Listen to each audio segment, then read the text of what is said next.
So I'm switching topics. This is on the clinical practice guideline. And so, sorry, I know the chat's going crazy, but some of them are about this clinical practice guideline and how it can help you in your care.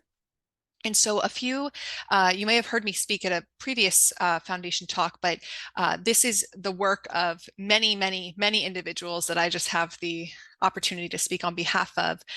So this was work for the past couple of years of 18 individuals plus myself who were part of this consensus development panel. So for rare diseases, there's often not a lot of information published where you can take all that information together and say, these are the best recommendations.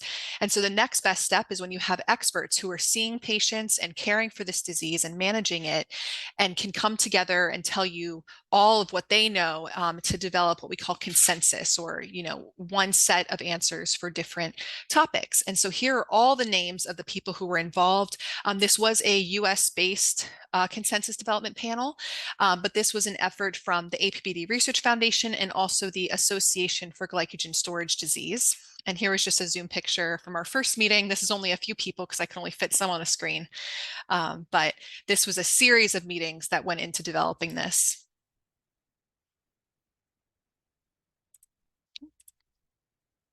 Okay, and so what's included in the guideline, it is a very hefty document for those of you who have already read it, but it's meant to be that way. It's meant to have all sorts of information that you would need for going to your to get care and knowing what to expect.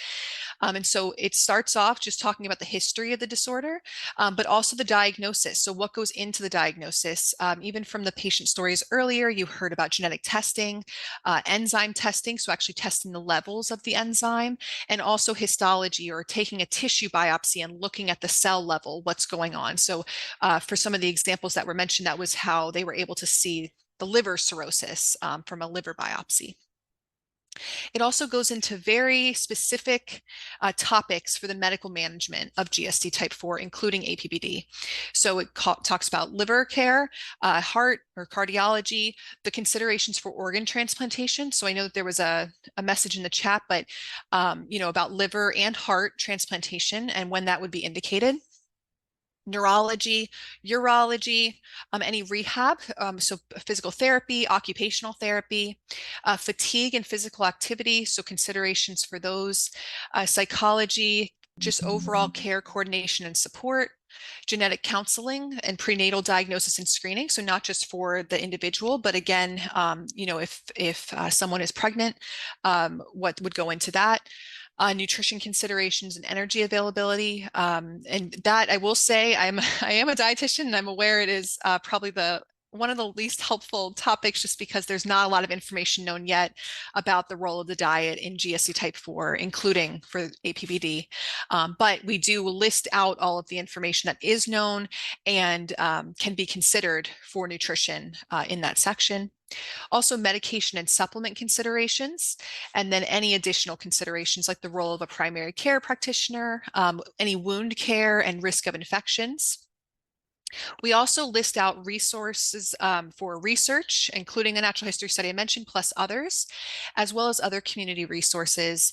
And we also highlight the knowledge gaps in future research directions, which honestly, since it's even been published last year, I'm sure there's a few more that we could add, but really to engage researchers and groups like this of where we can go next, because one person can't get all of this done. So how we can all work together. And so this is just a figure. It's very small text, so you can read it on your separately. But I think Michael's story, really highlighted something that we included in this, and that's about diagnostic testing and the role of different diagnostic testings. For diagnosing GSD4, when to consider histology, when to consider enzyme testing, and that genetic testing is needed. Here is a screenshot because for GSD type 4 and APBD, they're all part of the same disease continuum, but we do understand that the care can look very much different depending on the symptoms. And so we have tables separate for those with what we would say, pediatric GSD4, so with symptom onset in childhood, infancy, or adolescence, versus adulthood. And so those specialists are listed out here, and you can understand the role that they could play in that management. We also know it's very, very difficult to find all of these people in one place. I know there's care centers like Duke and others that do have this available, but for those that don't, you can see here what their role could be. So that way those specialists can also talk and work together if they're not at the same institution. And for navigating the guidelines, so I mentioned there was those specialties and those medical management topics. Within those, each of them have information on the disease expression, what that would look like just in the disease, how to evaluate it and how to manage it. And there's also a table of summary recommendations for each of these. And so for when it's appropriate, we do separate it out again by that pediatric onset form versus the adult onset form.